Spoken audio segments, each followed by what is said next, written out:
아멘. 바울은 계속해서 쉬지 않고 이 선교의 여행을 떠났습니다. 복음을 전하기 위해서 그가 애를 많이 썼습니다.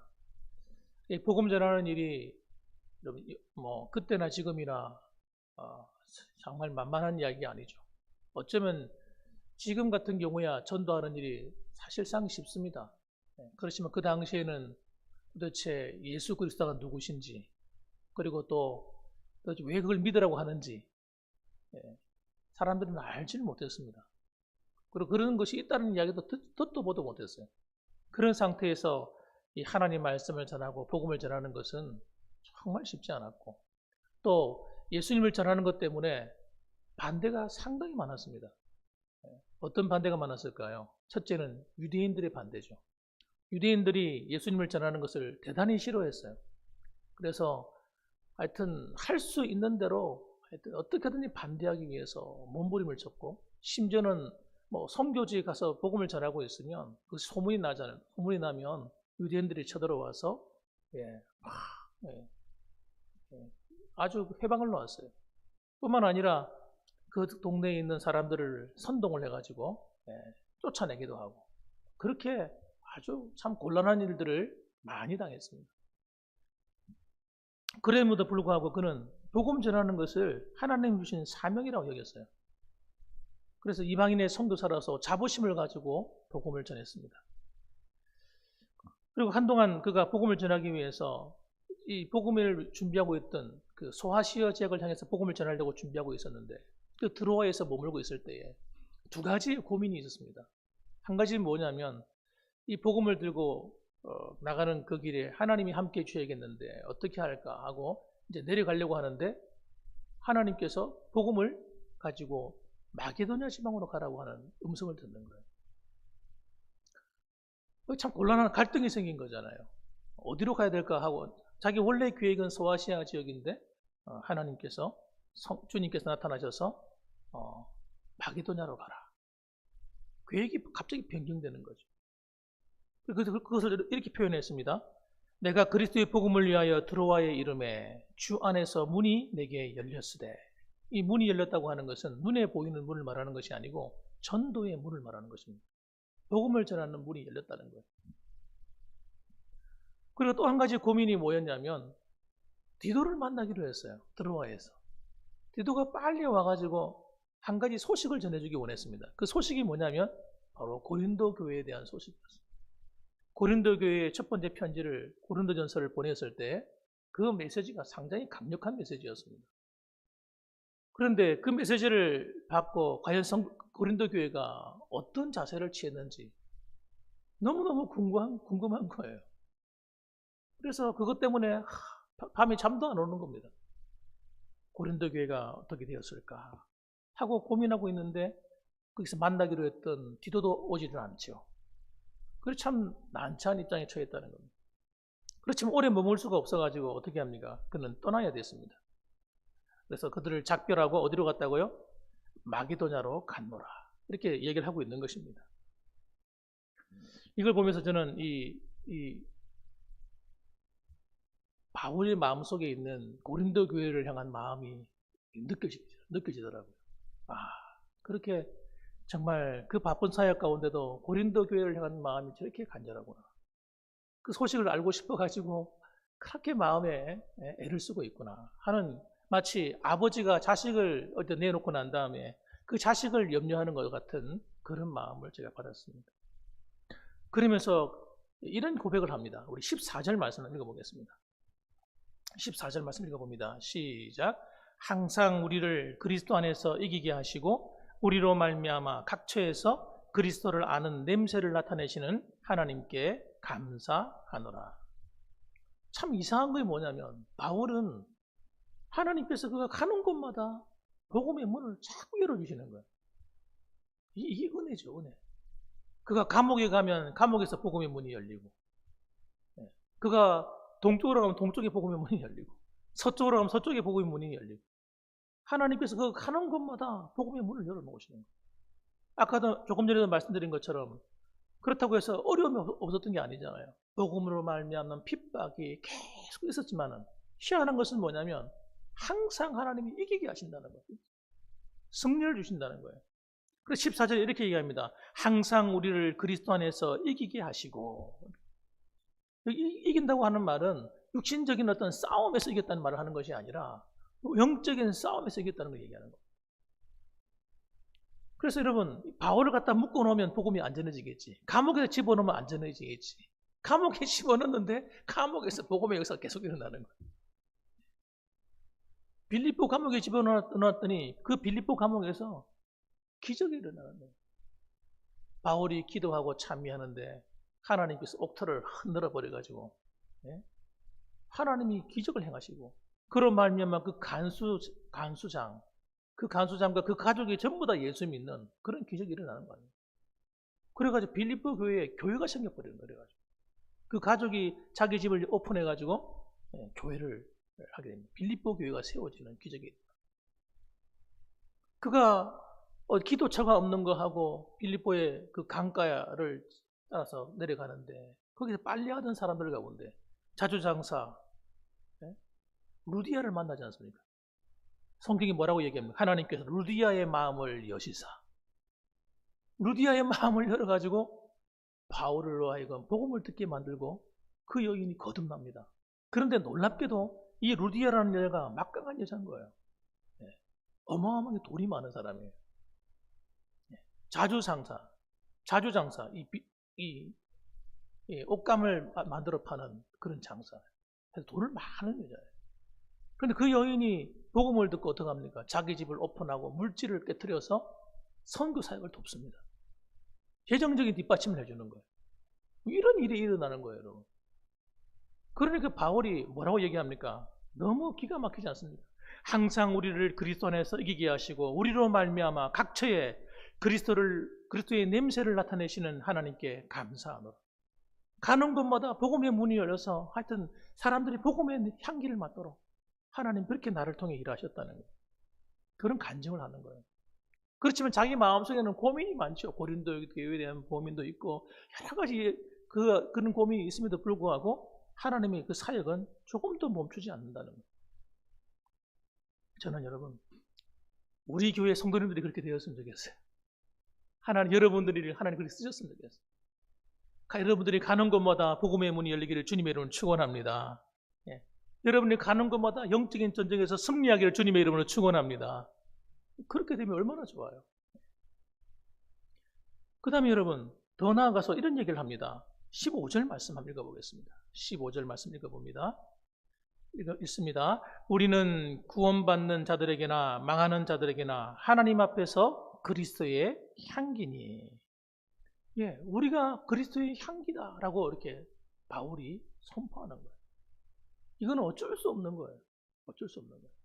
옛날에 그 스바 여왕이 솔로몬의 지혜를 사모해가지고 그 솔로몬을 만났지 않습니까?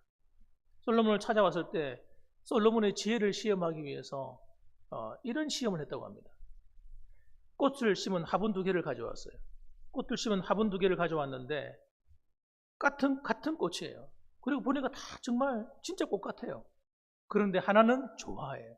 하나는 가짜 꽃이에요. 정말 정교하게 만들었어요. 진짜인 것 같아요. 그래서 2개를 딱 갖다 놓고는 솔로몬을 테스트하는 거예요. 어느 것이 진짜 살아있는 꽃이겠습니까? 하고 물어본 겁니다.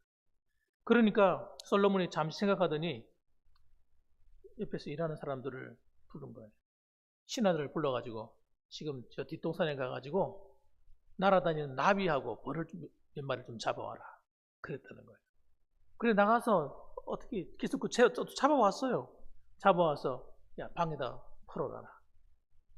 그래가지고 풀어놨더니 조금 있으니까 나비하고 벌들이 어디 갔겠어요. 꽃의 향기를 맡고 꽃이 있는 곳을 가서 다 앉는 거예요. 그러나 가짜는 나비가 갈 리가 없겠죠. 향기가 없으니까. 우리가 못 맡는 달콤한 향기가 있다니까요. 그래서 여러분 결국은 알아맞추게 되는 그 지혜로운 이야기를 기록한 글을 읽었습니다. 여러분 정말 우리가 그리스도인이라고 한다면 그리스도의 향기가 나야 되는 것이 당연한 거 아니겠습니까? 이것이 생명이 있냐 없냐는 거거든요. 진짜 그리스도인으로서의 생명이 있는 사람은 자연스럽게 크든 작든 그리스도의 향기를 나타낼 수밖에 없는 겁니다. 그러나 여러분, 진짜 그리스도인이 아닌 사람은 아무리 예수 믿는 폼을 잡고 아무리 예수 믿는 척을 해도 다 드러나는 거예요. 아무런 향기가 없기 때문에. 그래서 여러분, 오늘도 우리가 예수를 믿을 때 하나님 앞에서 가만히 생각해 볼 필요가 있습니다. 하나님, 나는 얼마나 아름다운 향기를 내보내고 있을까? 꽃으로서 100%의 아름다운 향기를 내보내고 있는지, 한 50% 정도 향기를 내고 있는지, 아니 향기가 점점 줄어가지고 냄새를 잘 못 맡겠어. 그런 꽃이 되어 있는지. 여러분, 이 향기가 나지 않는 그리스도인은 하나님께서 보실 때에 죽은 그리스도인이라고 합니다. 그래서 주님께서 우리에게 도전하는 것입니다. 너는 어떤 향기를 내고 있느냐. 복음이라고 하는 것은 사실 어떻게 보면 억지로 전해지는 건 아니거든요. 전도라고 하는 것이 뭐 생판 모르는 사람들을 만나 전도하는 경우야 뭐 길거리 만나가 전도하는지 모르지만, 사실 우리가 살고 있는 이 이웃이나 이 소보면이나 가까운 데 늘 만나는 이런 분들하고 만나서 전도하는 것은 정말 쉽지 않습니다. 왜 쉽지 않냐면 그들이 우리를 잘 알기 때문입니다. 그들이 우리가 참 그리스도인인지 아닌지를 금방 아는 거예요. 우리는 잘 모르지만 세상 사람들은 그 장로님 그래, 진짜 예수 믿는 사람이지. 그냥 알아버려요. 왜? 삶으로 만나기 때문에 그런 겁니다. 그 권사님 정말 훌륭한 권사님. 그 집사님 말할 것도 없어. 정말 훌륭한 분이야. 그래서 여러분, 전도한다고 하는 것이 가까운 사람일수록 정말 쉽지 않은 거예요. 쉽지 않아요. 그런데 그 전도가 가능하도록 만드는 방법이 있어요. 그게 뭔지 아세요? 예수 믿는 향기를 내보내면 돼요. 이렇게 말하면 목사님 어떻게 예수님 향기를 내보내겠어요? 그렇게 묻는 분들이 있을 것 같아요. 그래서 제가 예를 한번 들어볼게요. 레위기서 1장 9절 말씀해 보게 되면 이런 말씀이 있습니다. 레위기서 1장 9절 말씀에 그 내장과 정강이를 물로 씻을 것이요 제사장은 그 전부를 제단 위에 불살라 번제로 드릴지니 이는 화제라 여호와께 향기로운 냄새니라. 이렇게 말씀합니다. 하나님께 드리는 제물이 있습니다. 제물을 불태워 드리는 거죠. 번제를 갖다가 그냥 번제 이렇게 드리는 것이 아니고 번제물은 다 불태워 드리는 거예요. 모든 제사는 소제 외에는 소제는 뭡니까? 곡식을 가지고 이렇게 가루를 내어서 굽는 그게 소제죠. 그거 외에는 모든 제물들은 불을 태워서 드리는 거예요. 그 소제도 드릴 때 그냥 소제만 못 드려요. 어떻게 드리냐면 번제물과 함께 섞어서 함께 불을 태워 드립니다. 이걸 화제라고 하는 거예요. 화제. 그러니까 번제를 드리고 화목제를 드리고 속죄제를 드리는 방법이 뭐냐면 화제입니다. 화제. 불로 태워 드리는 거예요. 그래서 하나님께서 뭐라고 말씀하세요? 그걸 향기롭다고 말씀하시는 거예요. 솔직히 깨놓고 한번 얘기해 봅시다. 짐승의 시체를 태우는데 여러분 향기로울 수 있겠습니까? 향기롭지 않습니다. 담배길에 타는 냄새가 뭐 향기로워요? 여러분의 머리카락 하나 뽑아가지고 불에 한번 태워보세요. 이게 향기로운지. 냄새가 고약하죠. 그런데 왜 하나님은 그걸 향기롭다고 말씀하실까? 한번 따라합시다. 희생의 제사이기 때문에. 희생제사인 거예요. 무슨 말이냐면 대신하여 죽어주는 제사. 내가 죽어야 되는데 나를 대신해서 누가 희생을 해주는 겁니다. 그걸 하나님께서 향기롭게 받으시는 거예요. 예수님께서 십자가에 죽으실 때 그 십자가의 죽으심이 향기로운 제사예요. 왜? 그분의 죽으심이 나의 죄를 씻어주는 대속의 피요 희생의 제사이기 때문에 그런 것입니다. 우리가 하나님 앞에 향기로운 제사를 나타내는 것은 다른 방법이 없어요. 우리가 다른 사람을 위해서 희생하는 것이 향기로운 제사가 돼요. 교회에 와서 내가 주를 위해서 희생하고 섬겨드려요. 사람마다 시간 아깝지 않는 사람이 어디 있겠어요? 다 시간 아깝죠. 바쁘죠. 그런데 시간을 깨트려서 주 앞에 와서 봉사하고 섬겨요. 그때 하나님이 향기롭다고 받으시는 거예요. 여러분의 그 수고를 하나님 여러분의 희생이 있기 때문에 받으시는 거예요. 시간 넉넉하고 아무 문제 없고 아니, 뭐 할 일이 없어가지고, 교회 가서 한번 일이나 좀 해볼까? 물론 그것도 하나님 볼 때 가치가 있겠지만, 그러나 내가 정말 바쁘고 분주한 가운데서 내가 시간이 없지만, 그럼에도 불구하고 나와서 예배를 드리고, 그럼에도 불구하고 하나님께 나와서 봉사하고, 그럼에도 불구하고 하나님을 섬겨드릴 때, 하나님께서는 향기로운 제사다. 이렇게 판단하시는 거예요. 오늘도 여러분 이 자리에 나오시는 분들이 다 그러실 거예요. 몸도 피곤하신 분도 계실 거고, 저녁 식사도 안 하신 분도 계실 거고, 또 여러분 몸이 아프신 분도 계실 거고, 그럼에도 불구하고 하나님께 나와서 예배를 드려요. 하나님께서 이렇게 말씀하시는 거예요. 한번 따라합시다. 향기로운 제사로다. 네, 하나님이 향기로운 예배라고 생각하시고 향기롭다 이렇게 말씀하시는 거예요. 그래서 여러분 그런 희생이 우리 하나님을 감동시키는 거예요. 내가 돈이 많아가지고 하나님께 막 마음대로 쓰고, 이것도 중요하지만 내가 힘들고 어렵지만 내 주머니 옥합을 깨트려서 내가 주 앞에 드리는 거예요. 돈이 많든지 어떤 그게 문제가 아니에요. 그런 어려운 환경 가운데서 내가 최선을 다하는 모습이 하나님 볼 때는 향기롭다고 보시는 거예요. 그래서 여러분 하나님께 드리는 이 향기로운 제사처럼 이웃과의 관계도 똑같다는 거예요. 사람들도 똑같이 느낀다는 거예요. 희한하죠. 그래서 여러분 주위에 있는 이웃들이 내가 자기를 위해서 희생하는 줄 알까 모를까요? 다 알아요. 다 알아. 다 안다니까. 내가 서로 경쟁하고 서로 안 뺏기려고 그러고 서로 안 주려고 그러고 손해 안 보려고 그러고 이러면요, 그 향기가 하나도 없는 거예요. 그 세상 사람들이거든요. 그래서 그들은 안 속는 거예요. 야, 니나 잘해라, 니나 잘해. 니나 잘해. 아이, 그게 뭐 예수 믿는 거냐, 너? 이 세상 사람들은요, 100번 잘하다가 한 번 실수해도요, 그렇게 생각해요. 못 되세요, 못 되세요.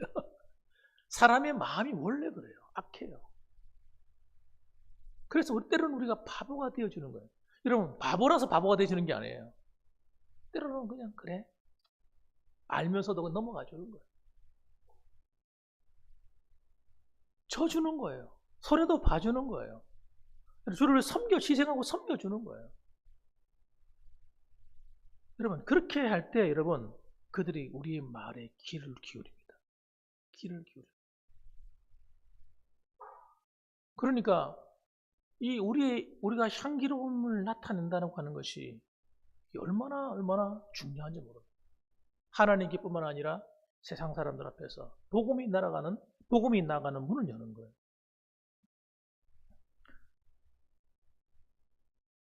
그래서 오늘 이 시간에 우리가 이 말씀을 들으면서 한 가지 생각해 볼 필요가 있어요. 나는 얼마나 아름다운 향기를 내고 있는가.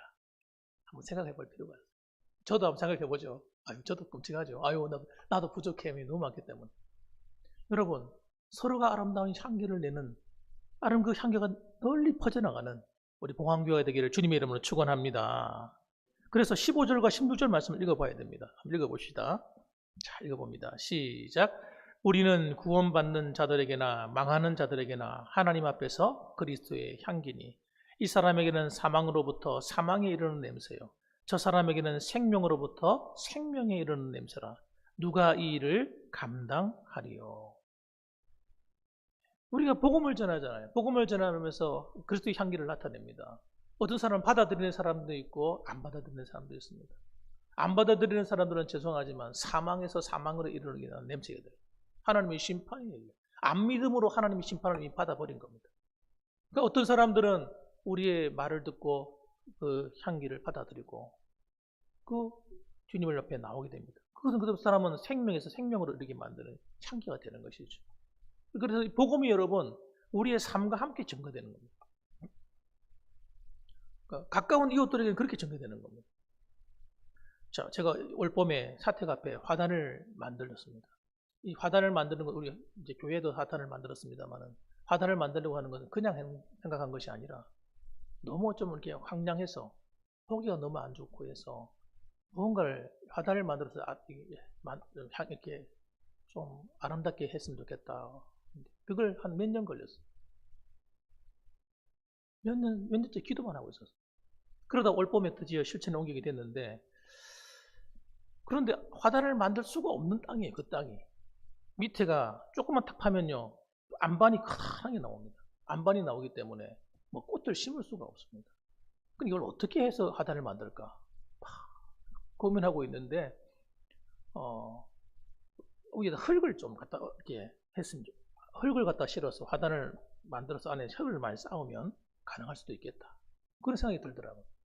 그런데 마침 지나가던 김종배 집사님이 제 이야기를 듣고는, 목사님, 제가 흙을 한 차를 내가 사겠습니다. 그렇게 얘기를 하시더라고요. 걱정하지 마십시오.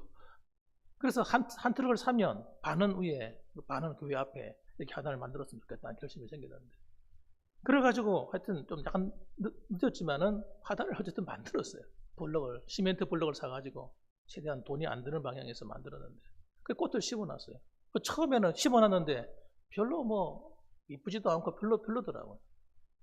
근데 7월이 딱 되고 나니까요, 7월이 되니까 어떤 일이 일어났냐면, 드디어 꽃나무들이 막 비가 오고 하면서 꽃을 피기 시작하는 거예요. 꽃이 만발했어요. 7월 달 되면서. 너무 이쁘더라고요. 근데 희한하게도 어떤 일이 벌어지냐면, 한 번도 본 적이 없는 나비들이 날아오는 거예요. 나비들이 정말 커다란 나비들, 까마면서도 막 여러 가지 무늬가 있는 이런 나비가 날아오냐면, 또는 호랑나비 날아오고, 또 하얀 나비도 날아오고, 또 생전 보다 못했던 여러 가지 종류의 나비들이 날아와서 막 이 꽃에 앉아가지고 꿀을 빨아먹는 그런 모습을 제가 보게 되었어요. 그걸 보면서, 이야, 정말 신기하구나. 얘들이 어디 있다가 나타났지 도대체? 내가 여기 와가지고 한 번도 본 적이 없는 나비들인데, 향기가 나는가 봐요. 어디까지 향기가 나는지 모르지만 향기가 나니까 오지 않을까요? 근데 그걸 보면서 오늘 설교 준비를 하는데 생각이 나는 거예요. 우리 교회도 예수 그리스도의 향기가 나는 교회가 되면 이렇게 어디서 오는지 모르지만 사람들이 몰려오겠구나. 그런 믿음이 생기더라고요. 사랑하는 성도 여러분, 교회가 정말 생명력이 있고 정말 아름다운 향기가 나는 교회가 되면 지금도 우리 동네나 이 지역에요, 갈급한 영혼들이 많습니다. 너무 많아요. 앞으로 계속해서 새로운 사람들이 계속 유입이 될 텐데, 유입이 되면 그들은 고민하는 거예요. 어디 가서 어느 교회를 다녀야 될까? 그렇게 될 때 여러분, 이왕이면 한번 따라합시다. 우리 교회로 올지어다. 그러면 되면 좋잖아요. 교회가 아름다워요. 아름다운 향기가 나야죠. 그래서 여러분, 저는 오늘도 우리 봉황교회가 정말 기도 제목이 된 겁니다. 이제 하나님, 김창희 목사로부터 아름다운 향기가 나고, 우리 교회에서 아름다운 향기가 나고, 우리 성도로부터 아름다운 복음의 향기가 널리 퍼져서 좀 많은 영혼들이 예수님 만나고 구원받는 그런 놀라운 일이 일어나게 하옵소서. 기도하는 저와 여러분들 되시기를 주님의 이름으로 축원합니다. 아멘. 기도하십시다.